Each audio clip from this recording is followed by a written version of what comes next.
This is Roland, the strongest swordsman in the kingdom who single-handedly killed every demon in the world. After years of war, he finally finds peace alongside Felicia, the woman he loves, and they start living together in a quiet village. But the world is not a Disney movie where everyone hugs at the end. Roland was training when he feels a dark energy coming from the sky. The Demon King appears to get revenge for everything Roland did to him. He doesn't just want to kill humans, he wants to cause chaos and watch the despair on people's faces. So he casts a curse on every single person in the village. Roland runs to his wife and tries to save her, but it was already too late. She was already possessed. When the mutation is complete, she attacks without control. He can't bring himself to hurt his own wife and just keeps defending himself. Since the Demon King wants to see Roland's despair, he uses magic to pin down his arms and legs. Now that he can't move, his cursed wife closes in and rips his arm clean off. Thinking he was about to die, a memory flashes through his mind of his wife telling him that he needs to stay alive. And so the hero makes the hardest decision of his life. She lunges at him and drives her claws into his stomach. So he bites down on the sword's handle with everything he has and cuts his wife in half. The Demon King bursts out laughing, knowing he finally got his revenge and destroyed the hero's life. Roland couldn't survive his wounds and died. Of course the hero is going to come back, get insanely strong and get revenge on the Demon King just like every other story. Not even Thanos could beat this plot. He won the war 14 million times, but the one time he lost they made a movie about it.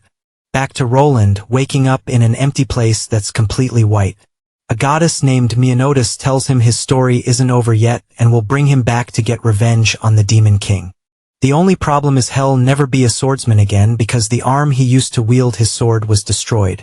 So she gives him a replacement arm. Roland falls from the sky and wakes up on the ground. That's when he finds out he has his wife's arm, but the mutant version. He buries what's left of Felicia and tries to grab his sacred sword, but the new arm rejects it. A monster shows up to attack. Roland swings the mutant arm and throws a punch so powerful it blows the monster to pieces. This new arm isn't just a curse, it has an insane amount of strength that breaks the laws of reality. He has what he needs to get revenge. But the price is steep because when people see what he's become, they no longer see a hero, they see a monster. Rumors spread like wildfire. Half the village was mutated and the other half is dead. So Roland leaves the destroyed lands.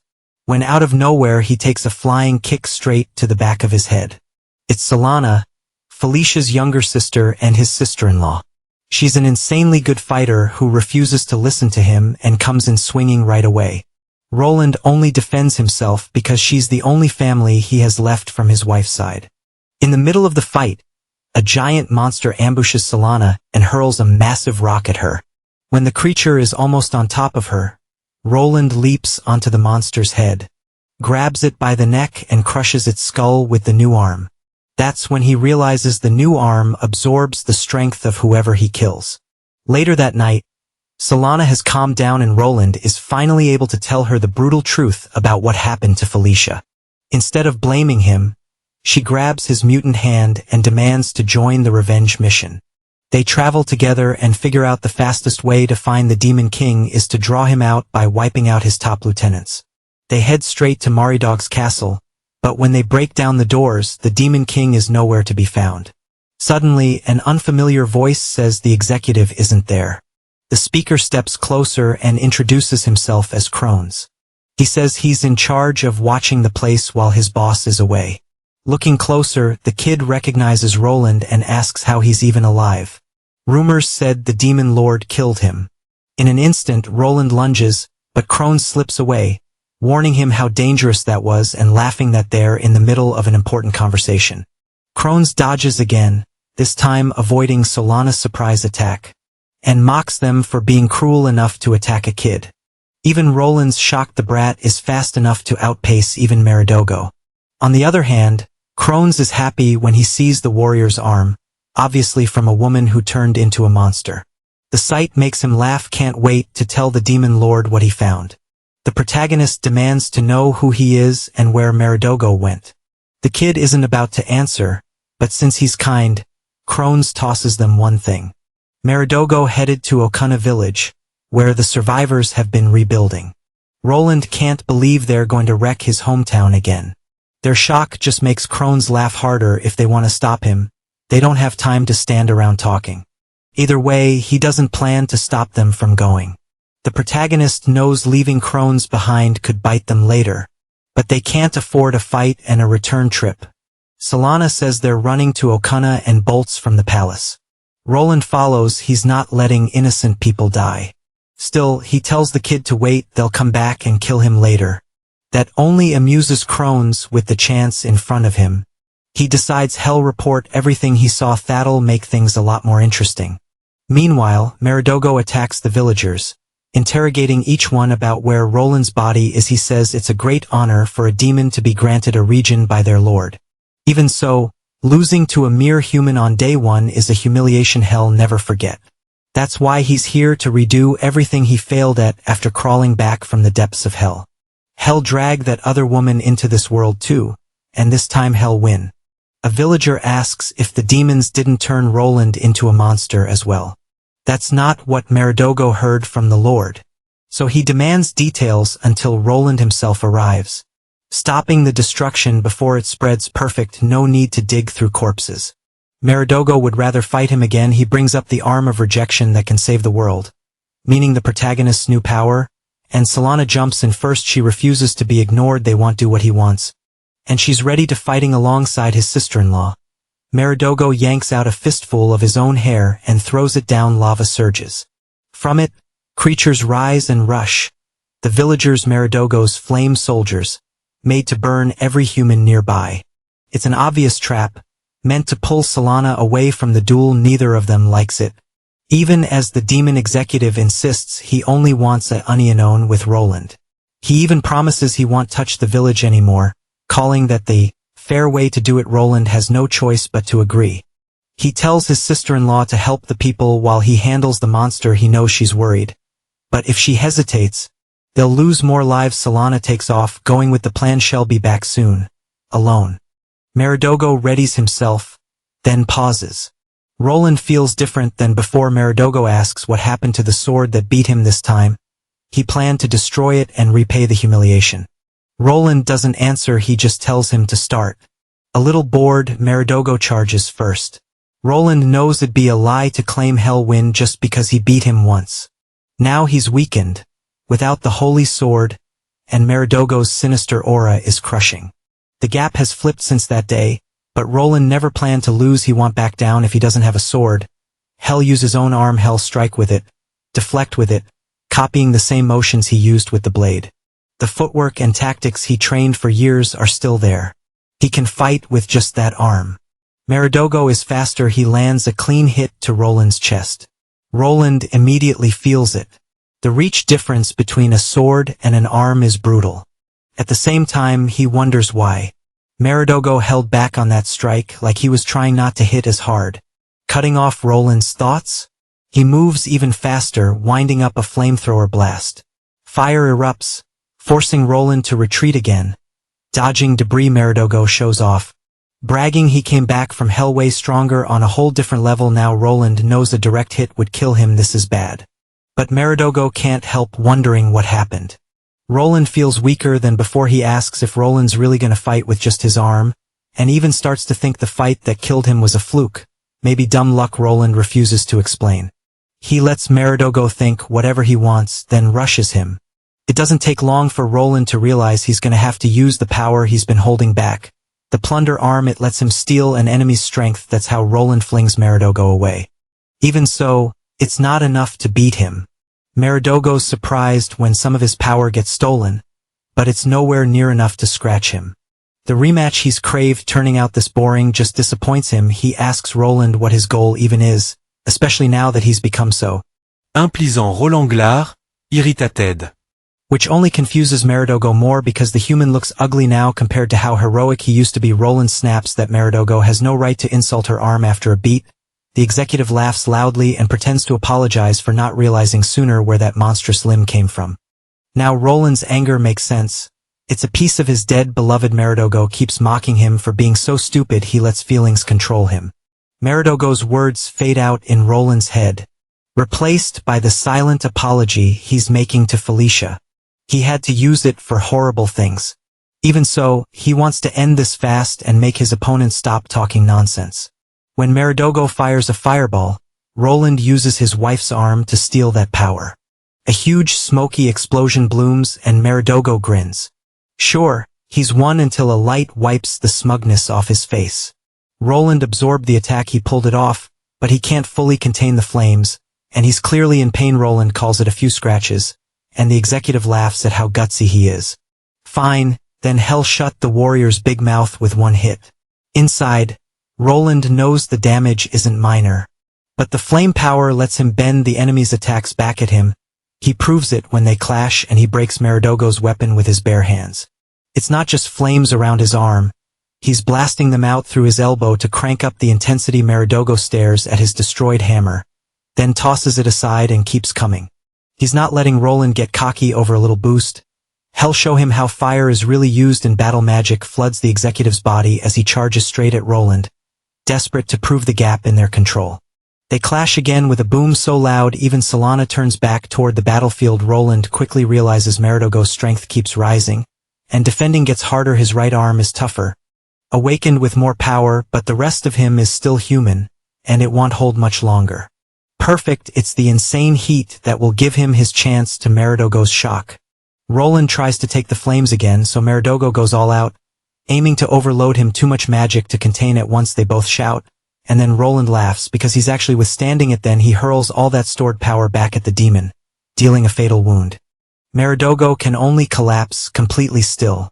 Even Roland is stunned by how incredible. Felicia's arm is stronger than before, able to take every last trace of power from his enemy. He probably wouldn't be able to pull off an attack that strong again, but at least he could use the flames in the future if he kept defeating executives and stealing their magic. One day he'd be strong enough to take down the demon lord himself.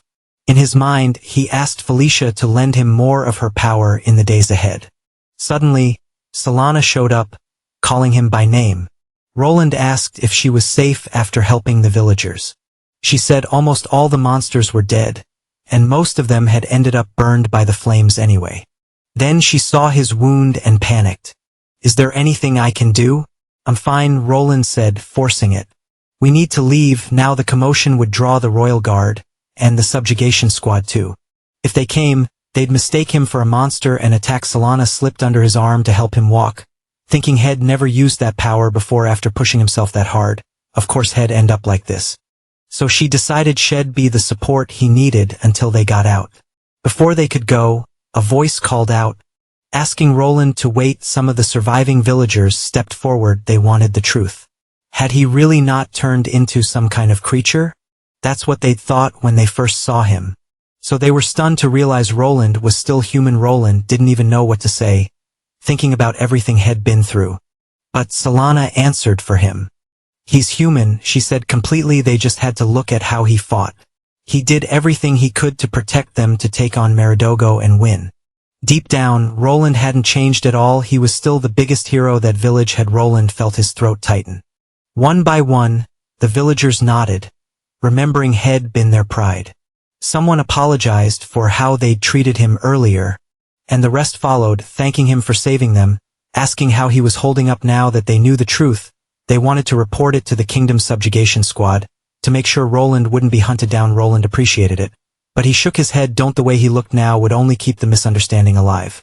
Once people got scared and started doubting him, it was only a matter of time before he'd be forced to cut himself off from humanity.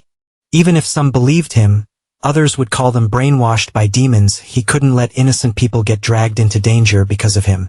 He told them to leave the village now, and decided to leave the survivors in charge while he and Solana headed out. Still, a few villagers insisted on helping. They ran off to grab bandages and whatever medicine they could find. Solana promised him, quietly, that someday they'd come back home with Felicia and finally live happily. For real. Then another voice cut in. A purple silhouette formed in the air, managed to connect. Roland and Solana spun around, startled, ready to fight until Crones appeared. The boy laughed. "Relax, in my current state I can only talk to you. My main body is somewhere else," he said. He could hear the voice, But he couldn't feel the presence he was searching for still. It was impressive Meridogo had really been defeated again. And in this situation, necromancy only worked once. They couldn't bring him back anyway. Roland demanded to know who he was. He could tell Cronus wasn't one of Meridogo's underlings. Crones nodded. Right, that's why I came, to greet you. This time, he introduced himself properly. The new officer, appointed under the Demon Lord's orders to replace the dead executive and occupy the empty lands. He even apologized for lying earlier about being just a demon child. The truth is, I'm Meridogo's successor. He said he knew Roland wanted revenge against the evil king, but beating that demon wouldn't change anything. His boss hadn't been interested in Roland for a long time. Still, since Roland had won, Crones thought it would be cruel to leave without a reward. Their race loved human despair. That had always been the point of attacking humans in the first place. Someone like Roland would be an incredible meal, and it'd be a waste to kill him outright. Solana had just lost her older sister, too. It'd be interesting to see where all this took them. The girl stammered that she could fight, that she'd do anything to prove herself. The new executive only laughed and told her to keep trying, because despair would never wake up unless hope came first. They needed those two heroes to keep pushing forward but not to defeat him. To face Zeno with that, the boy said goodbye and vanished. Roland told Solana searching nearby was pointless. Privately, he couldn't stop thinking about how Meridogo really had been revived by that brat, and the fact the new executive showed up so fast proved it. No matter how many times they killed them, another one would always appear to replace them. Even so, Roland knew he had to defeat every demon he ran into. Solana, missing all of that, beamed. Magic that revived the dead really did exist in this world. So there had to be a way to bring Felicia back. Roland was honestly shocked that was the only thing she could think about right now. She hesitated, worried she sounded weird, but Roland saw it as a good thing either way. They found their footing again from here on out. All that was left was to keep moving. Solana said they should treat her brother-in-law's injuries and Shed handle his training. Roland didn't know anything about martial arts, and she did. Later, Roland slipped into that same dream again, pulled into the white space, and there she was. Felicia was back. They still couldn't talk or touch. She was only something his mind had made, but part of him wished he could break free from all this suffering. Living somewhere so empty, with nothing to do, had to be painfully boring. Felicia suddenly looked off to the side, and Roland felt it too. Meridogo's flames were nearby. That power was still sitting inside him. He asked if that fire wasn't keeping his late wife from finally resting in peace. Felicia quietly said it felt warm. When Roland woke, Solana greeted him, bright and loud, and said Shed warmed up soup for breakfast. After they ate, they could start training. Even then, Roland couldn't stop wondering if it was really okay for Felicia that he kept going down this path. They'd been drilling combat techniques for a while, and he needed time to get used to fighting without a sword. Solana told him the main thing in hand-to-hand was footwork. Roland agreed. Distance control and weight shifts mattered. He knew that because Head missed a bunch of mid-range chances against Meridogo, and the unnecessary strength in his new arm wasn't the secret to getting stronger. So Solana decided to check his current level. They'd spar the same way they had the last few days. Roland nodded, got ready, and threw a punch into the air. A huge gust of wind kicked up. Solana jumped, startled. His power was way higher than yesterday. She lit up, convinced her brother-in-law might be some kind of combat genius. Swords and martial arts. Roland laughed at how hyped she was. It's not like that. I just trained on my own last night. Seeing what Head done to the forest made Solana wonder how many hours had gone without stopping. Deep down, Shed always known the world's greatest swordsman did things in a pretty insane way, so she suggested the opposite approach: create distance, step back. Martial artists couldn't wear heavy armor, so dodging mattered, especially now her brother-in-law wasn't protecting his own life at all. He kept throwing himself into danger. He needed those techniques, so Head at least try to stay a little safer. Solana explained they should control space with a technique called hit and run, so they could take down multiple opponents easily. Roland refused. Even if he tried to copy it, Head never match her speed. She could move like that because she was top class. That she blushes at the compliment, but Roland's already got an idea to deal with several enemies at once. Near the forest is an area crawling with hellhounds, monsters that hunt by the smell of blood. The first time he beat Meridogo, the subjugation request got messy because those things were nearby. Roland grabs a blood-stained rock off the ground, and Solana stares, confused. He calms her down and tells her to watch hell keep her safe. Then he hurls the rock into the forest. A terrifying presence answers. Several red eyes snap open at once. Solana immediately gets what he's doing. In a fight, the key is choosing the right tactic, and that includes against hellhounds. If he fights them now, he can train for multiple opponents at once. Meanwhile, Crones walks through the forest with a scared little girl. She knows it's too dangerous, but the boy keeps urging her on, promising everything will be fine. Back with Roland, the pack closes in. Hellhounds move and group separate squads under a single leader, coordinating their attacks. If he can't beat them, facing the demon lord stays a distant dream, so Roland picks a fight without a hint of fear. Solana warns him several are closing in. Even from behind, Roland already knows the pattern. One unit draws his attention while another goes for his blind spot. They're smart. The best counter is hit and run, constantly shifting positions, but he isn't that fast, so he commits to the opposite, go all out and crush them head on. And every time one drops, he steals its energy, preparing for whatever comes next. Stronger with every kill, even if it costs him his life, he can't afford to back off. Not until he gets his revenge. Watching, Solana can't help being impressed. Her brother-in-law can already fight like this soon. Only one remains. Massive, clearly the leader. More stamina, more power. The real battle starts now. Roland feels the strength in his right arm at its peak, and he knows he can take it down. Solana jumps in too, dropping a few nearby hellhounds that try to close in. Roland's already beaten around 20, but the leader keeps ducking behind fresh packs spilling out of the forest. If that's how it wants to play it, then hell have to wipe them all out. The training's done. Roland's sure his next strike can finish this in one go. Then he realizes the leader's trying to run, using its underlings as a shield. No chance. Roland charges straight at it. At the same time, Crones keeps walking with the girl. She wants to go home, asking if their village is really this way. She even thinks the boy must be lost too. No idea who he really is. Once they're far enough, Crones laughs. He admits he's been lying the whole time. Hellhounds were summoned by someone, and she's about to be attacked and killed. If she wants to hate anyone, she should hate the summoner. He leaves her frozen in shock, waves, and vanishes. Alone, the girl panics, not knowing where to go. Soon she hears something in the woods. She curls up, crying, begging not to die before the hellhounds can reach her. Roland bursts in and cuts down the ones in his way, saving her almost by accident. He asks where she came from. The girl just stares, shocked by the huge arm on the man who saved her. Either way, Roland knows he has to protect her. He's the one who drew the hellhounds in. He tells her to close her eyes, irritated that the leader managed to slip away because his focus slips for a moment, and the fight turns defensive. He has to keep his energy up and protect the girl in his arms. Just as he starts to worry, Solana rushes in to help. Roland thanks her and admits he doesn't know who the girl is. He just pulled her away before the forest monsters could get to her. Even shaking, the girl manages. Lily. Solana praises her for saying hello even though she's scared. Roland asks his sister-in-law to watch Lily while he takes care of something else. The boss is close now, and he's not letting it get away again. He does exactly what Solana drilled into him, footwork to close the distance.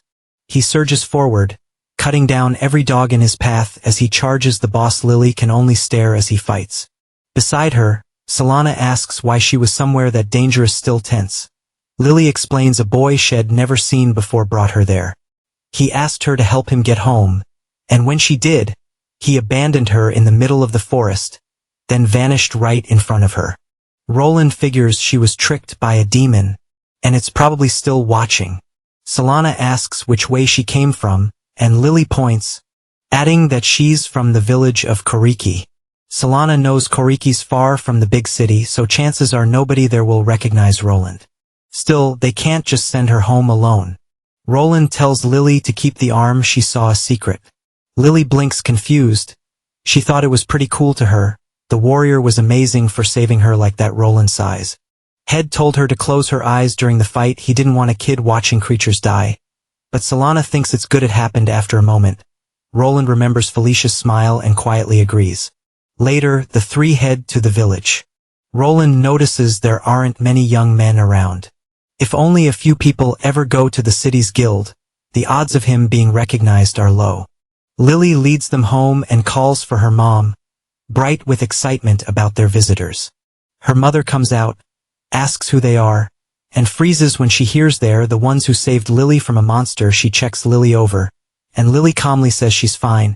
that they protected her really well after scolding her for going off alone. Her mom hugs her tight and makes her promise never to do it again a little later. The woman thanks them at the door and asks their names. Solana introduces herself as a traveling martial artist, then nervously introduces Roland as Laura.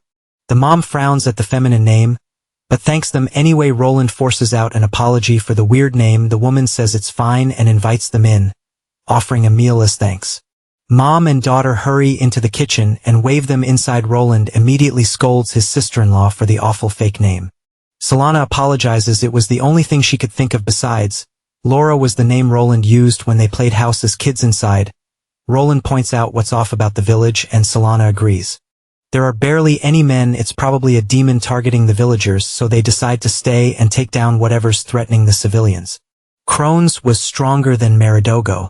They needed to use every spare moment to get stronger, fight every demon that showed up, and build a style that fit each situation. Saving the world had been their dream from the start. Roland's, Solana's, and Felicia's. Lily pops back out to call them in already. They've gotten distracted talking outside. The village elder watches from a distance, silently sizing them up. Later, the four of them eat dinner soup. Lily's mom made Lily beams. Proud, she chopped the vegetables for the guests. Solana says it's delicious, even as the mom apologizes for not having anything fancier ever since her husband died 5 years ago. She's had to do everything herself. So Roland carefully asks if his death was because of a demon. She says yes. There are old ruins outside the village, and a group of monsters moved in. Her husband died back when Lily was too little to remember him. Solana asks why they didn't leave. The mom says Lily was tiny, and they had nowhere to go. The village chief filed a subjugation request, but they're so remote, nobody cared. The protagonists knew those requests were desperate cries for help, and once they got pushed aside, they almost never resurfaced. That's why villages like this got neglected and left to rot. The woman doesn't even want to complain about it now. Roland pushes back. There's no need to think like that. Even if other people are suffering too, that doesn't mean you have to pick and choose who deserves saving. He asks where the tribe is. They'll handle it themselves. That worries the woman. Neither of them looks like they're carrying weapons heavy enough. Totally gets fired up about defeating those creatures, agreeing with her mom and even starting to bring up a certain person. Then she hesitates and goes quiet. Solana says they're strong enough to do the job properly. The truth is, in the last few years the world has gotten used to demon tribes being around. People get angry, but they tell themselves they have no choice except to accept it as normal. That's why the two of them head to the ruins to deal with the monsters, but they don't know the layout inside, and it could be packed with traps to keep intruders out. The basic rule for adventurers was, never carelessly step into enemy territory. The warrior thinks of something he likes to do in situations like this, and asks his sister-in-law to lend him a bit of firepower. Solana's a martial artist fast, and she uses magic tools to boost her attacks. Her gloves are loaded with magical gunpowder that can cause explosions. With that, plus the arm that absorbed Meridogo's flames, Roland can hit like a wrecking ball. So he uses the combo to blow up the entrance to the ruins, and wipe out any threat waiting inside. For stuff like this, he figures the move is to destroy the nest completely. Solana worries the ruins might have major historical value, and wrecking them could cause problems. Roland says the villagers' lives matter more than some old landmark. Besides, the real fight is just starting. Something big is coming out of the rubble. A huge stone golem appears, and on top of it is someone who immediately realizes the ruins were attacked. Obviously a demon furious that two humans caused that much damage on their own. Head assumed nobody in the nearby village was strong enough to fight back, and had done everything he could to get rid of all the strong men. Roland figures this thing is probably responsible for Lily's father's death, but it's a tricky matchup. Demon tribes were behind schemes that drove people into despair, led by the Dark Lord. Monsters were creatures that just repeated destruction that had already happened once. Golems, though, were just stone and earth moved by magic. In other words, Roland can't drain energy from that opponent, an unexpected kind of enemy. The demon gets annoyed when he realizes someone can withstand the golem's attacks. He likes bullying humans who can't fight back. But these two are martial artists. Solana rushes him, but he blocks her easily. He tries to finish both of them at once, and forces them back using the golem. Roland realizes this demon isn't some high-ranking executive type, but he's still skilled. Then the demon uses magic to create smaller stone golems to buy time. The protagonist tells Solana to handle the small ones, which annoys her because it's the same strategy they used against Meridogo. The problem is, the warrior has never fought a golem that big either, and it's too dangerous for his sister-in-law to take alone, and the demon is eager to crush them fast. The next attack makes Roland raise his right arm to block, and it's not easy. The smaller creatures try to jump him, but Solana quickly destroys them. The stones are heavy, and the protagonist knows he won't be able to smash. Seeing him struggle, Solana tells him to use his hips like in training. Roland plants his feet and channels that strength with effort. He smashes the golem stones. His arm's ability isn't enough on its own. He has to boost it with their techniques to withstand whatever the monster dishes out. Then, to Solana's alarm, her brother-in-law gets trapped between stone hands. What Roland just destroyed rebuilds in the blink of an eye. The demon laughs. The creature can remake itself whenever it needs to in the hands of a puppet master like him. The demon tribe's upper class is well protected. Roland breaks out anyway. But the golem's regeneration is insane. The classic way to beat a golem is to destroy its core. But something that big could have multiple hearts. He'll have to find them all. Solana rushes in and tells him they need to switch positions now. Roland worries she won't have the strength to destroy it, but she wants him hunting cores while she buys time with her crazy speed. She can dodge most attacks, but the ones she can't still hurt. Even so, she realizes she can track weak points by listening to the sound the stone makes when it strikes. She won't let Roland fight alone, especially with Felicia gone. Right now, she's the only one who can back him up. When the martial artist jumps down from the golem, she tells Roland she found 3 cores: right, shoulder, chest, and belly. The demon's still processing how they figured it out so fast, but Roland doesn't wait. He hits the spot she called out. He breaks the right shoulder and, inside the hole, finds a bright blue stone, exactly what he needs. The demon's fury spikes as the golem starts to collapse, and he can't stop Roland from tearing through the weak points. Forced to change tactics, the demon mage reshapes the creature into another form, so it can escape. There's no reason to stay locked in with 2 dangerous martial artists. Had only been haunting these ruins to torment weak civilians and squeeze despair out of them. Right then, Solana charges in at a speed as high as the golems, catching him off guard. He still doesn't accept defeat. He knows her attacks aren't strong enough to destroy the cores. But Solana doesn't back down. She's been saving a special move. She releases the magic stored in her gloves and fires it all at once, pouring the rest of her firepower through them. The technique is called explosion. She uses it on the golem and it falls apart fast.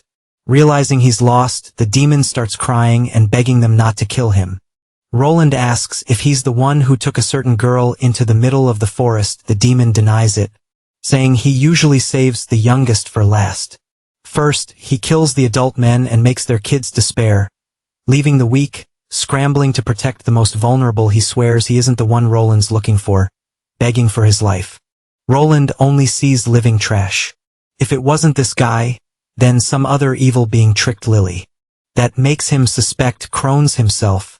Even without proof, Roland drifts into thought. The demon tries to take advantage and attack. Roland stops him easily and counters with a punch to the face, dropping him without a second thought. Even then, Roland knows this wasn't a high-rank enemy. He doesn't leave behind any power like Meridogo's flames. When Solana comes over to call him, Roland decides they should head back to the village as soon as possible. Later, the 2 of them went back to Lily's house and told everyone what happened, saying they defeated the demon in the ruins. But they still hadn't found whoever had tricked the girl earlier. Lily's mother told them not to worry. After all, they'd already done more than enough by avenging her late husband. The 2 martial artists knew that if they stayed, they'd only bring trouble to the villagers. Outsiders lingering too long made people uneasy. Lily didn't get it. They'd beaten the evil creature, so why would anyone feel uncomfortable? Instead of explaining, her mom told her to come help on the farm. It was getting dark. She didn't mind leaving Roland and Solana at the house a little longer. She wasn't going to stop them. Even if she didn't have much, she wanted to repay them with a bed and some food so they could get their strength back. Roland realized that even after killing the demon, he still couldn't make the villagers happy. Still, he wanted to believe the path he was on would let people smile someday. Back to what mattered, Solana suggested they head to the city. They were low on firepower, and they could probably claim a reward for taking down the demon. The closest place was the kingdom's biggest trade hub. I'll trade even if they could get paid. Roland thought it was too risky to show himself there. He'd be in and out of all kinds of places, and there was a good chance they'd run into someone who knew him, and if a fight broke out inside I'll trade, escaping without causing damage wouldn't be easy seeing how worried he was. His sister-in-law agreed to do what he asked, even though she knew subjugation requests got buried easily. She also knew Roland was famous across the kingdom, and the news that Head turned into a monster had been everywhere. But they needed money and supplies. They were out of food, out of firepower, and Solana needed new gloves. If they were going Allen on fighting demons, the best move was I'll trade. Roland wondered if Solana was pushing for it to keep him connected to other humans. If so, it felt wrong to brush off her kindness. He agreed on the condition he wouldn't go into the guild. So they traveled through the kingdom of Gringard toward the biggest commercial city. It sat in the center of the kingdom. Roads feeding it goods from all over the world: iron, food, medicine, weapons, magical tools. Everything came in, got traded, then shipped back out where goods moved, money moved, and people made their living off it. Adventurers and royal knights stayed in trade to protect the merchandise. And that need only grew with demons able to invade. Even so, if that demon lord attacked for real, no human could stop it. Everyone would die in the blink of an eye. Roland couldn't help wondering if the reason it hadn't happened yet was because the creature was waiting for something. When they hit the streets, the city was as busy as ever. People streamed past in every direction. Maybe they could stay a few days if they kept their guard up and didn't get recognized. First, they needed money. Solana decided to go straight to the guild and report the demon's defeat. While Roland looked for an inn as he walked, voices suddenly rose in the crowd. In the middle of a stack of crates, someone was kicking a man on the ground, furious, screaming at a shopkeeper for selling him useless gunpowder. The shop owner, confused, said he didn't remember ever doing business with him and suggested he had the wrong person. They kept arguing until the seller snapped that if it was really his product, the guy should show the gunpowder's mark. Roland thought the city really was lively, just for all the wrong reasons. All trade was full of dangerous people. Even villains hiding in the shadows. Nobody felt any need to help anyone else. Everyone lived for themselves and handled their own problems. Even with the city thriving, the threat of demons still sat in the back of everyone's mind. Still, Roland was the only one who stepped up. Roland steps into the commotion and tells the calm down. When the man keeps escalating, Roland points out they can't prove the gunpowder he bought came from this shop. The customer tries to push past him, but Roland's grip is so strong he can't move and can barely breathe. Finally, the guy gives up, shoves the shopkeeper to the ground, and storms off, snapping that Head better be more careful next time. Watching him go, Roland can't help wondering if that warning was meant for him, too. The shopkeeper hurries over to thank Roland, saying he can't possibly repay him, and offers free gunpowder. Roland refuses instead. He says that if a female martial artist comes by, the shopkeeper should let her take whatever she needs for free.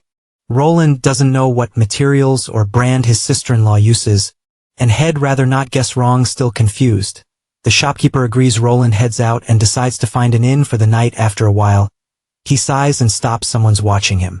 He glances aside and recognizes that long-distance gaze Charles.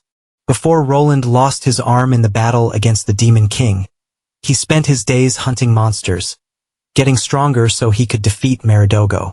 One day, while fighting a horde of skeletons, the one that looked like the boss lunged at him. Roland was about to strike when someone hit it from behind and froze it solid. The skeleton shattered, and Roland saw the man standing there. Charles Glass, an old acquaintance who genuinely cared about him. Roland was stunned. One hit that fast. Charles just said he'd been worried and came to check on him. Charles was the eldest son of the prestigious Glass family. Famous for ice magic. Even as a noble, he still went to the battlefield and put himself in danger. It wasn't just skill. He was kind, looked after his teammates no matter their status, and civilians trusted him, too. Back when Roland was still a swordsman, Charles was the one he spent the most time with on and off the battlefield. That day, Roland mentioned his village was nearby and invited him to stop by. Charles, clearly happy, asked if it was really okay, so they went to Felicia's house. Felicia welcomed them warmly and immediately got curious about the friend Roland brought home. Solana already knew Charles and greeted him right away. When Felicia realized who he was, a noble from House Glass, She froze. The idea of someone like that in their small home threw her so badly. She almost started cleaning on the spot. Solana stepped in and explained Charles was the type who casually visited regular taverns. Charles agreed, saying that when they fought demons, everyone there was human and on the same side. Even so, Solana couldn't help noticing how much he stood out, like he practically glowed among commoners. Roland told them they'd run into each other after the battle, and that he'd be happy if Felicia became friends with Charles, too. Once she understood, she decided to accept it. That night, the four of them ate together. Roland helped cook, and Charles brought wine. They laughed, forgot the war for a while, and had a genuinely good time. Charles even praised Roland for having such a wonderful family. Then Roland admitted that even though he always said his goal was to defeat the demon race and save the world, what he really wanted was to protect that happiness. Charles called it an admirable dream and offered to help back in the present. Roland asks if Charles knows about the subjugation request. Charles says yes. He admits he was shocked to hear Roland had become a demon, and he believed it was his duty to end Roland's suffering before he caused more damage. But seeing him now, Charles can't shake the feeling there has to be a reason this happened. Roland, surprised, asks if Charles really plans to listen to the words of a so-called demon. Charles laughs and says it should be fine to expect at least a little sanity from him, and besides, he thinks he's strong enough to defend himself if anything happens. Hearing that, Roland can only sigh and wonder how dependable Charles really is. With that permission, he confesses everything to his old friend, everything from Okana village, to Felicia, to her trip to defeat the demon lord. Charles is clearly crushed by the protagonist's wife's death, and Roland says it was all his fault for not being strong enough. Even so, the warrior has blood in his eyes, dead set on making the evil king pay for everything he's done. But Charles asks if that's what Felicia would have wanted. Seeing the state of Roland's arm, the noble worries what she might think in the afterlife if she saw him now, sinking into revenge. Of course, Roland can't really know something like that. Even if he saw her in that dream, all he can do is accept the path he's chosen. There's nothing else. Charles sighs when he realizes he can't stop him, so he decides hell by time while his friend accomplishes his goal. Roland apologizes for putting him through this, but promises they'll meet again. As soon as the warrior leaves, a shadow appears beneath the noble's feet and forms into a small silhouette, its crones, greeting Charles with a huge smile. The boy had been waiting for the right chance to meet him, but it looks like they won't even get to talk because the noble is already getting ready to fight. Meanwhile, later on, Roland and his sister-in-law rest at the inn. Solana asks if it took him long to find her, and if he spent the afternoon exploring the city. The warrior says, yeah, and explains he ran into Charles and told him everything and that Charles seemed to be on their side. Apparently, his friend plans to buy time and keep the royal knights from investigating the city. As for the guild stuff, Solana collected the reward for the subjugation without any trouble. She also bought a good amount of gunpowder while shopping. Apparently, there was some kind of discount campaign for female martial artists that day, so she got lucky, acting like he has no idea.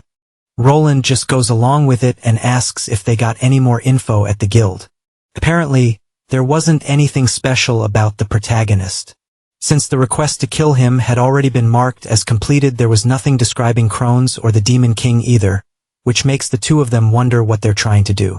At first, Solana thinks not getting information might be a good thing since it means they're in the clear, and Roland adds that at least Crones is targeting him specifically, so they'll end up meeting soon anyway. Until then, the warrior plans to keep killing other demons. So Solana pulls out a map and suggests they follow a certain route while taking down the troll and Naga bosses. They should also track down a demon in black armor using the marked road. They could stop by Koriki village where Lily and the others were, and repay them for the help they got last time. With everything decided, Solana says they should get some rest. They need to recover their energy. When Roland lies down to sleep, Solana gets up in the middle of the night and tries to talk to her late sister's arm. She asks if she'll ever be able to support the protagonist the way Felicia once did. In the past, the sisters had argued about being an adventurer and how dangerous it was. Solana wanted to do it because Shed always felt too dependent, and she figured it was better to move than stay stuck. Hearing her say all that, the older sister understands that if Solana decided it for herself, then it's probably for the best. Besides, Felicia would rather ask Solana to stay by Roland's side and take care of him. In exchange, Felicia could wait at home and make a place where he could rest when he was done with his tasks. The three of them should have been able to live together like a family, but ever since the day the village was attacked, the protagonist has been in non-stop battle. And now that Felicia isn't there anymore, Solana believes she has to become the place where the warrior can find comfort, because if he gets consumed by revenge and breaks, things will only get worse in ITLLB. Because Solana couldn't fill her sister's role the next day, she greets Roland with a loud, upbeat good morning. He returns the greeting and asks if she slept well. Then the two of them leave the city, and while they defeat monsters and demons along the way, they head toward Kariki, where Lily and the others are. Things are going almost too well. Solana even feels calm. Then Roland catches a presence and tells his sister-in-law to stop. From the smell, he can tell what it is.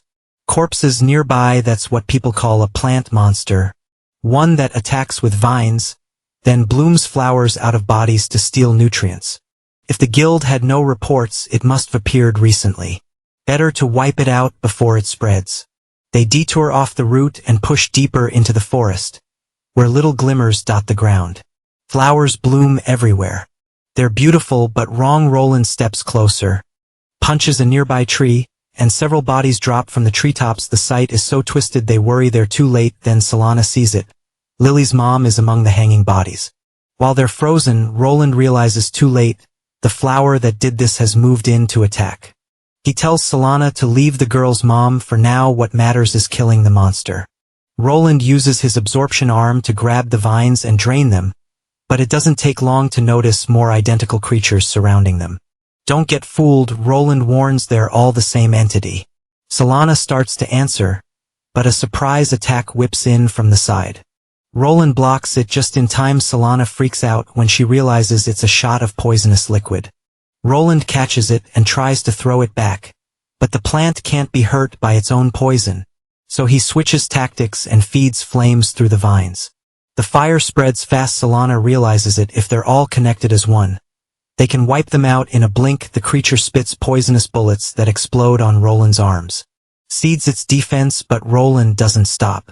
The flames surge and devour everything in their path. When it's over, Roland turns and sees Solana checking Lily's mom. They freed her, but too much time has passed. All Solana can do is cry, blaming herself for being too late. Even Roland can't understand why she was out here. Then Solana spots something beside the body. A letter. That's what brought Lily's mom into the forest. The note asked her to come. Someone wanted to talk about Lily's safety, and it was signed with Roland's name. Roland goes cold. Solana can't wrap her head around how that's even possible, or who would do it. Roland doesn't know either. He just knows he won't forgive whoever pulled something that cruel. Either way, they need to get to Koriki. The villagers could be next. They rush in, and at first Solana thinks it looks safe. At least for now. They head for Lily's house. But Roland immediately feels something's off. A man shouts at them, demanding to know how they had the nerve to come back. Then more villagers pour in, accusing them of being demon tribe spies and demanding to know where they took Lily's mom. Solana tries to explain they don't even know what's going on. An older man cuts her off. This is all Roland's fault, and the proof is his right arm. Roland's stunned. They figured out what had been hiding under the bandages, but he can't deny it now. If no one will believe them, he says they'll leave for good after seeing Lily once. That only makes the villagers angrier. They're convinced the spies did something to her, brainwashed her. After all, Lily isn't even in the village, and everyone's been panicking about where she went. That news hits the main guy like a truck. But the other elders keep grilling the visitors they knew Lily had spent. She'd spent so long trying to protect the demons, that even after learning Roland's right arm was involved and watching her own mom disappear, she still wouldn't stop defending them. The others started thinking she was losing it. Solana told everyone to calm down. She didn't get what they were trying to prove. They weren't responsible for that woman vanishing, and they definitely hadn't messed with her mind. But the elder kept yelling that they were the root of evil, just like the ice mage had said. The villagers had found out about Roland's arm and other things. It didn't take long for Solana and her brother-in-law to realize the ice mage was Charles, even if neither of them wanted to believe it. And according to what that noble had said, the warrior was responsible for Lily's mother disappearing because they'd sent her a letter. The man admitted he'd thought the two visitors were suspicious from the start, and he regretted not stopping them from entering the village. On top of that, they'd been given something by the ice mage in case the main guy came back. One of the villagers grabbed that gift and used it, firing a huge beam of light that exploded in the sky, a signal for the kingdom's knights there was a demon. Solana hated the mess they were in, but they couldn't waste time. She said she'd handle Lily while her brother-in-law ran. A few villagers tensed when they saw him sprint off, but the elder told them not to chase. Let the kingdom's men deal with it so nobody got hurt. Besides, they needed to focus on fixing Solana's brainwashing outside. The knights rushed toward the village after seeing the signal, keeping formation and speed to catch the demon in time. But Roland had already slipped into the trees and watched them pass, thinking how skilled they were to get there so fast. Even so, he didn't want pointless fights. He needed to sort things out with the village. Charles would never betray him, so someone else had to be pinning this on them. Roland took off running to find his old friend and figure out how to fix it. Meanwhile, the villagers dragged Solana into a cave, probably where they were keeping Lily safe, too. It was huge, with branching paths before they threw her in a cage. They hauled her to a little stream, tied her hands up high, and dumped ice-cold water over her. They tried to force her to talk, but she refused to admit her brother-in-law had turned into a monster. The elder finally ordered her caged and said they'd keep the interrogation going. Someone asked what they'd do if she never changed her mind.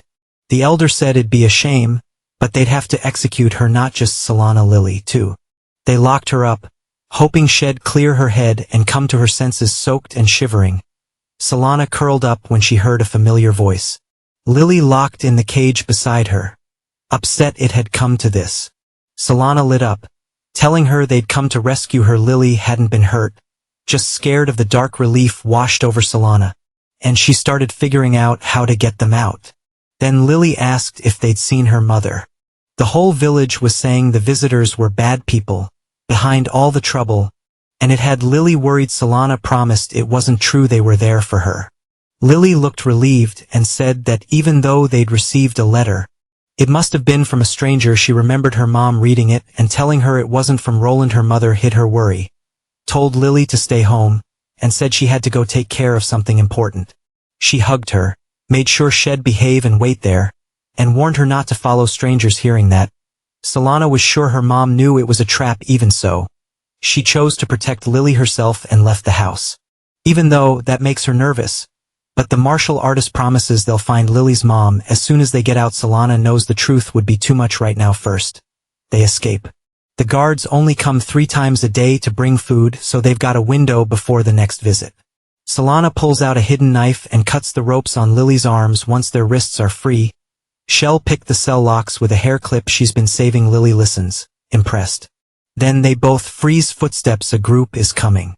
It's the elder, leading a few knights toward the cages. One soldier eyes the girls and says they're followers of the demon Roland. He asks if there's any sign the brainwashing is wearing off. The elder says no, apparently even the cave's cold water didn't work. The knight snaps. Lukewarm. He's not talking about the river, he means the civilians' attitude. Creepy as hell. He says when you're dealing with followers of demon tribes, you always have to go one step further. Meanwhile, Roland searches the forest until he reaches a cliff and finds who he's been looking for. Back when the team split up, the two of them used to watch the moonlight from places like this. Roland figured Charles would be here. He tells him what happened in the village. Someone's trying to pin crimes on them. They need to work together, find the real enemy, and explain everything to the townspeople. Charles starts gathering power. He asks how Roland could be dumb enough to think he'd never be betrayed. He says he's hated Roland from the start. He's just been hiding it. Roland stares, confused. He thought they were comrades. Charles doesn't. He says he's been lying up until now, then fires a volley of ice shards. He says they were born into a world where people get used like tools for someone else's gain, and that's the best way to live. Roland may have lost his swordsmanship, but he's still strong enough to defend himself. Charles admits it. That's why he stayed close in the first place. Roland made getting results easy. None of it makes sense to Roland. He remembers their smiles, even the night Charles stayed in his hometown. Charles says that part was real because Felicia was a really beautiful woman. Roland goes cold. Charles keeps talking. He fell for Felicia, Roland's childhood friend, so hard, he even thought about taking her for himself when he saw how in love they were. But idiot Roland was always running off toward demons. Charles figured he'd die sooner or later, and then Charles would take Felicia. He says it was a shame when he heard she died. And yeah, he naturally felt some hatred when the news came. Roland asks if that's why Charles trashed him in the village, spreading lies, wrecking his reputation. Charles says, kind of, but that wasn't the main reason, because Solana's a prisoner right now. And since she reminds him of Felicia, he wants to take her for himself too. Once he gets rid of Roland, he can blame some random demon for the death, then comfort Solana while she's grieving. Roland, shocked and furious, says he never thought Charles was such a massive piece of trash. Charles just says life's always been like this. Nobody trusts anybody. You don't get a choice, you act in your own self-interest. Roland was trying to justify revenge with his dead wife's arm, so in a way, they're alike. Seeing Roland go quiet, Charles says he's sick of the boring conversation. He whips the ice up again and attacks without hesitation. Roland can't move. Charles strolls up and says Roland's wide open now. Up close, he unloads everything, freezing him solid. Charles thinks it's over, but Roland's voice still pushes through the magic. And he sighs, realizing he really has been selfish. Even so, he can't die now. He shatters the ice with his flaming arm. Charles looks briefly surprised, but not bothered by the resistance. He doesn't know what the kingdom's knights were planning to parting. Roland knew his sister-in-law wasn't so weak. She'd let herself be played. She was strong enough to try to support someone like him. Then they looked toward the village and saw a cloud of smoke rising. Not a fire, a signal from Solana. She'd escaped with Lily just like he expected. Good. That meant Roland couldn't go to her yet. First, he had to deal with the problem in front of him. Charles, seething, couldn't stand that it was always that warrior who got everything. Now he only wanted one thing: kill Roland while he still had the chance. Roland didn't plan to take his former friend's life, had only been antagonizing demons instead. He was gonna punch that noble so hard he'd beat that twisted personality out of him. Of course, the noble wasn't about to let himself get grabbed by that demonic arm. He struck first. A snowstorm swallowed Roland's view, cutting him off. Then a rain of ice spikes dropped from above, trying to skewer him. He blocked what he could, and the flames in his arm carved him a path forward. Then another surprise: blue foxes rushed in, snapping at him. Magical beasts that hunted travelers in snowstorms. So Charles had summoned them. Roland demanded to know if they were real. Even worrying Charles was enslaving them. Charles only sighed. This wasn't slavery. It was raw power, and he didn't think Roland looking like that had any right to judge a creature's power. Roland didn't have time to figure out where the foxes came from. They kept ambushing him, and the storm kept him half blind, draining his stamina. Ice spikes kept coming. To a brutal combo. He tried to think of a counter, but the pressure didn't let up. A third fox lunged from behind. Charles seized the opening and struck. The hits landed clean, forcing Roland back. Wounded one chance, Roland ignited the flames in his arm and burst out of the freezing storm, reappearing right beside the mage. Charles was weak up close. He scrambled to defend himself, throwing up an ice barrier to keep Roland off him. It wasn't enough. Roland smashed it to pieces. Fire and ice detonated together as Roland shouted. Pushing himself to the limit with brute force, he sent Charles flying toward the cliff's edge. Charles caught himself at the last second, clinging on as chunks of rock broke loose and fell into the dust below. Looking up, the mage realized Roland was trying to save him. Why? Roland hadn't expected his former friend to turn into such trash, but the crime of failing to protect his dead wife was his. He didn't have the right to kill Charles, and it wasn't too late to start over. If they joined forces, they could defeat the demons, the real enemies of humanity. Charles asked if he'd be forgiven. Roland said yes, as long as they could fight side by side again. Charles laughed, said the answer was disgusting, and he let go. In the end, he never meant to take that demonic hand. All Roland could do was scream his name as his former friend vanished into the drop, hating the mess they'd made of everything. When it came down to it, Roland's right arm only ever hurt and destroyed. He couldn't stop wondering if he'd ever be able to save anyone. Then, out of nowhere, a few ice spears nearly hit him. Or rather, it wasn't an attack. It was something the mage left behind as he suddenly appeared again, flying across the sky. Roland froze. Charles looked completely different now, warped into some strange creature. The Glass family had been a line of top-tier mages, trusted by the kingdom, contributing greatly with their power. The land they ruled stayed peaceful even in this era, and many high-ranking executive knights came from the Glass line. On the front lines, they were considered one of the strongest forces around. But behind the scenes, they were seen as a faction tied to the demon race. The glass had offered a guarantee, and in exchange accepted the demon race's demand to take a certain number of lives. The heroes who came back from the demon race were the ones who ignored demon invasions and traded innocent lives at the negotiating table. Charles was born in the middle of that, and he decided the whole endure hardship for world peace thing was a pathetic lie. Fighting demons was stupid. If you had to fight, you fought monsters, not other races. Better to live, however, was convenient, and squeeze everything you could out of status and power. That's how Charles survived. So when he heard about Roland, someone who'd lived the exact opposite way, and still ended up getting Felicia killed, Charles felt one thing: hatred. In Altred, Charles met Crones. Crones called him a good mage. Even if he was a spoiled kid who'd given in to demons, Charles showed what he could do when asked, without even knowing why. Maybe that kid was there to judge humans, but no. Demons did whatever they wanted because they needed human despair. Crones didn't mind teaming up with humans if it paid. And Charles was obviously the type who wasn't satisfied with his life, so Crones made an offer that benefited both sides. It was obvious Charles hated Roland. His eyes practically screamed he'd never forgive him. The problem was the gap in power. Charles didn't have a finishing move that could kill a warrior like that, so Crones decided to give him a gift. That's how Charles gained the ability to transform into a creature and keep his mind. Power surged through him like he could do anything. Maybe it was the same rush Roland felt when he got that arm. Roland stared, stunned, and asked why he'd go that far. Charles didn't bother answering. He charged his former friend head-on, going for the kill. When their attacks collided, Roland felt it immediately. Charles had jumped to executive level from here on out. The flames in Roland's arm wouldn't be enough to hold back Charles' ice. Worse, his heat wouldn't stop the blizzards coming next. Charles loved it. He drove Roland back, laughing, taunting him to give up already so he could go meet Felicia in the afterlife. Roland defended as best he could. He couldn't fall here. He still had something to do in this world. And even if he didn't want to do it to his former friend, he had no choice. He used his ability to drain the enemy's power. The moment Charles felt himself weakening, he kicked back with his wings and opened distance. But Roland had taken enough. His flame hand shifted into an ice one, too. Now he had the power to stop him, no matter what it took. Watching from afar, Crones laughed when he realized the protagonist's hidden trick. Humans with plans like that were always the most fun to mess with in that case. Maybe it was time for a special entrance. Meanwhile, Charles thought, Felicia's arm having some gross ability like that was honestly laughable. Maybe she'd been frustrated this whole time, and that was her hidden power. Either way, he wasn't about to lose to it when a snow fox lunged at him again. Roland grabbed it and crushed it. His arm had basically hit absolute zero, so even magical beasts like that froze solid.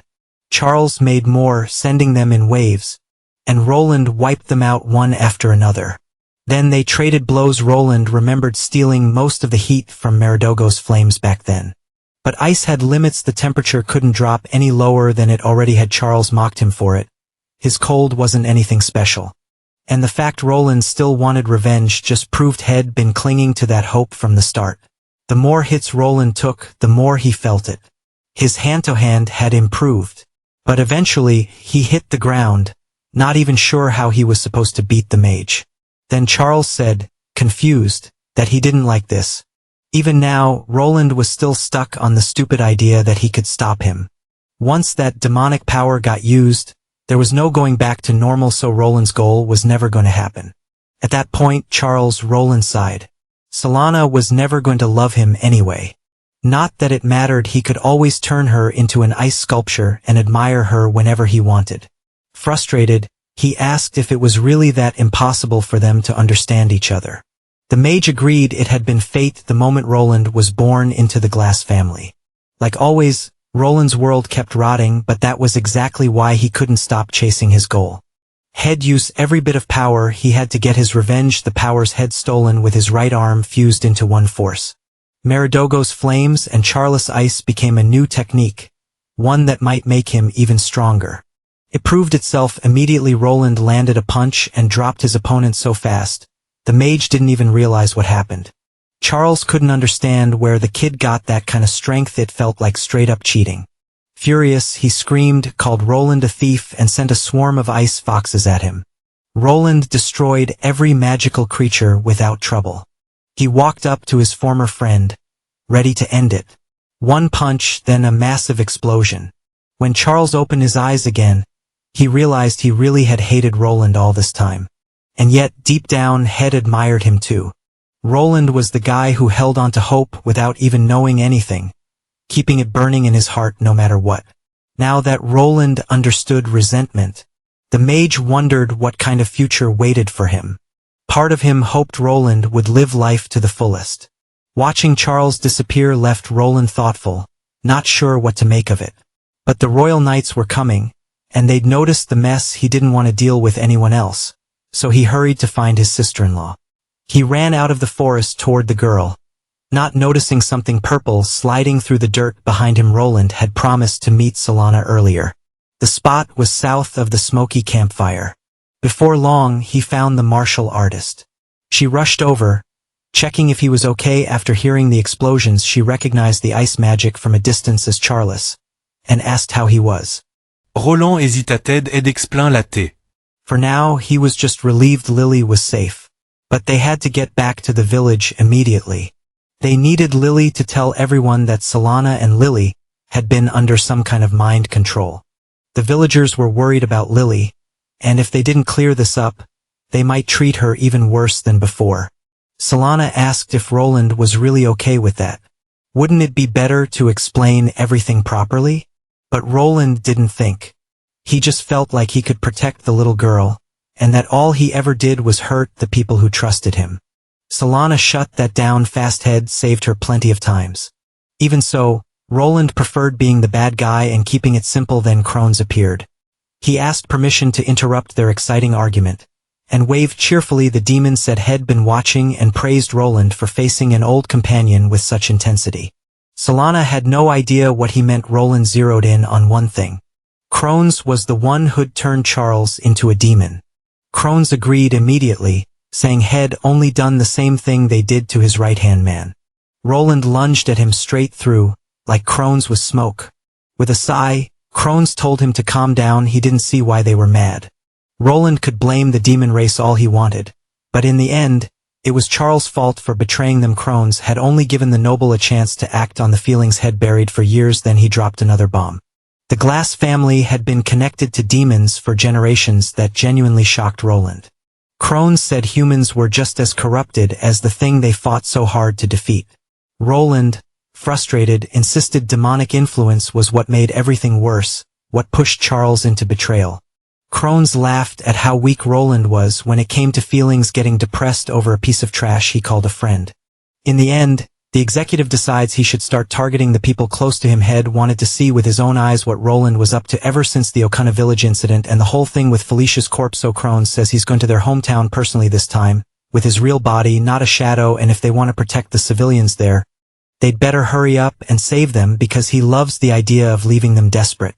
As soon as the executive disappears, Solana tries to talk to her brother-in-law, but Roland's state scares her. He's so furious he looks like a real demon, ready to rush to Okana immediately. Solana takes the chance to tell Lily she can ask for help if she gets into trouble again. For now, she should go back to the village and tell everyone those two were the villains. Lily hesitates, then agrees. She hugs Solana and makes her promise they'll see each other again.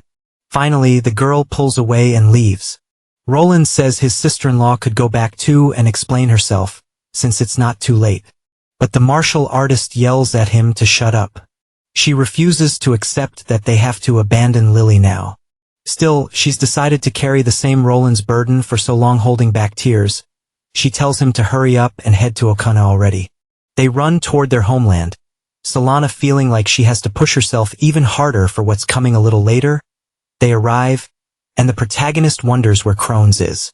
The first thing they see is a man chopping firewood, and the martial artist lets out a relieved sigh, thinking the civilians are safe. She walks up to talk, but the warrior yanks her back. Something's off. Then they realize the civilian is a zombie-like creature that, for some reason, moves like a human. Not just him, several others are in the same sad state. Roland wonders if they got there too late, mourning what Okana has become. He punches the ground, hating how he's always too weak and too slow to save people. Before Solana can comfort him, one of the zombies charges with an axe. Roland blocks with his right arm and freezes all the villagers with magic. It's his way of giving them a dignified end, one without pain. A voice laughs about how tragic it all is.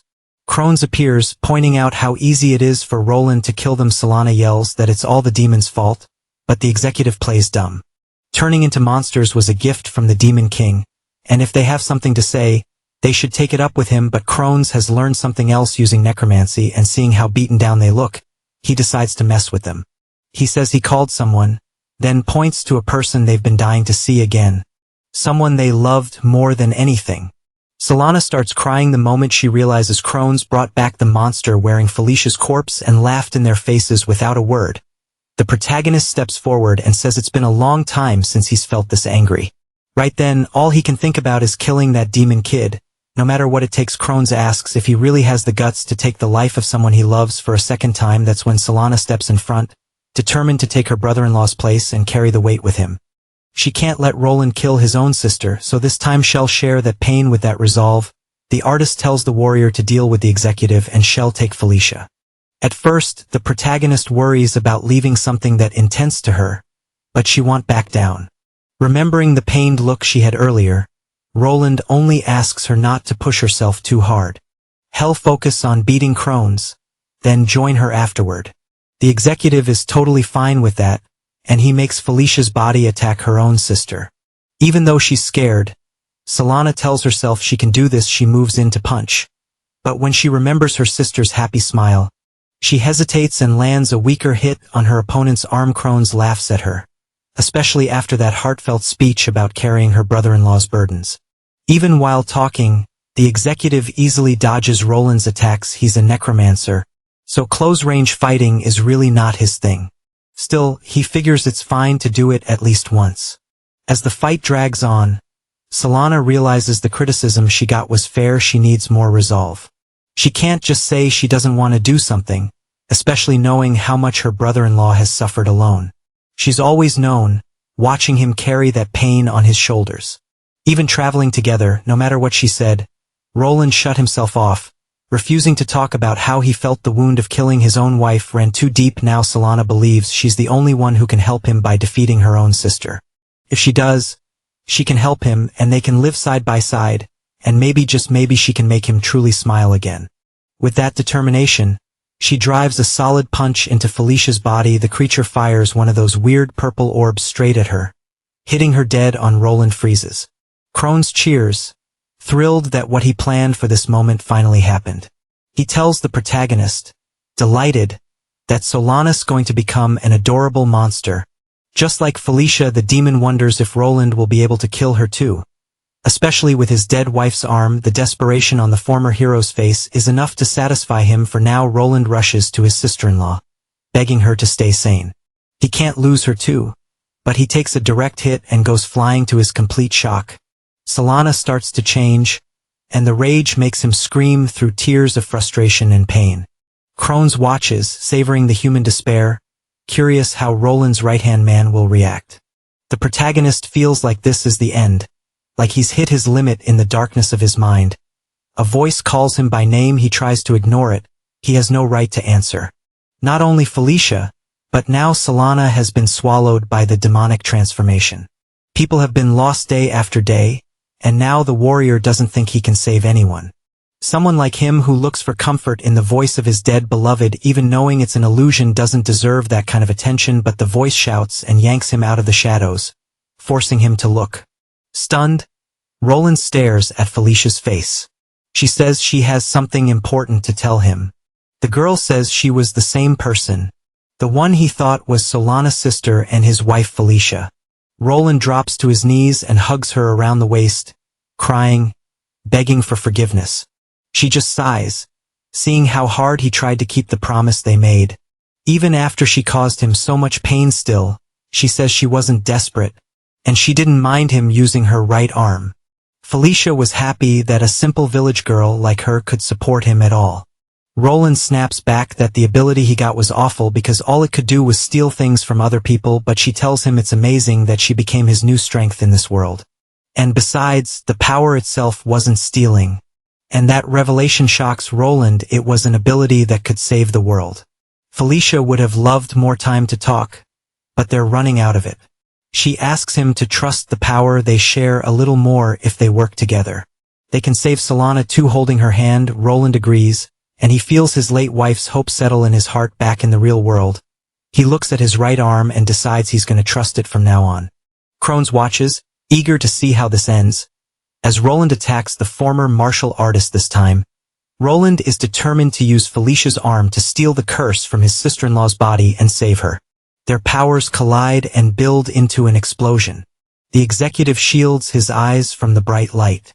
To his surprise, Roland really stops Solana's transformation. His right arm shifts again, coming back even stronger than before. Completely confused, Crones demands to know why she's still human, furious that the tragedy he created got undone so easily. He ignores what he just saw and fires more cursed orbs at them. Again, Roland blocks with his right arm and absorbs the evil power.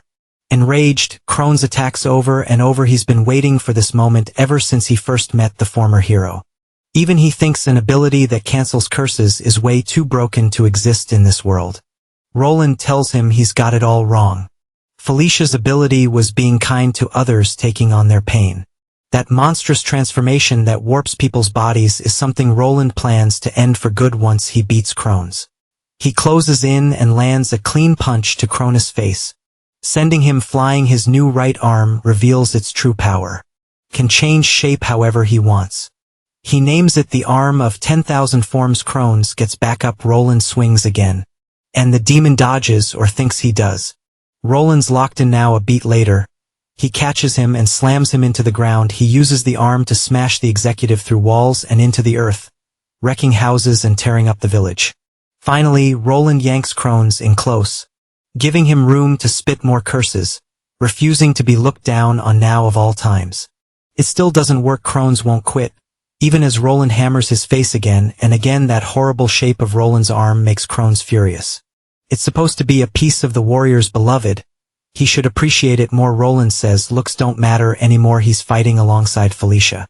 Her soul is with him wherever he goes, and that's all he needs. Crones doesn't want to hear the cheesy love talk. He unveils a new ability, self-necromancy. It revives the dead in a bigger, stronger form than when they were alive. Meridogo was already impressive, so Crones knows using it on himself will make him even more terrifying. He transforms and grows, dead set on killing Roland.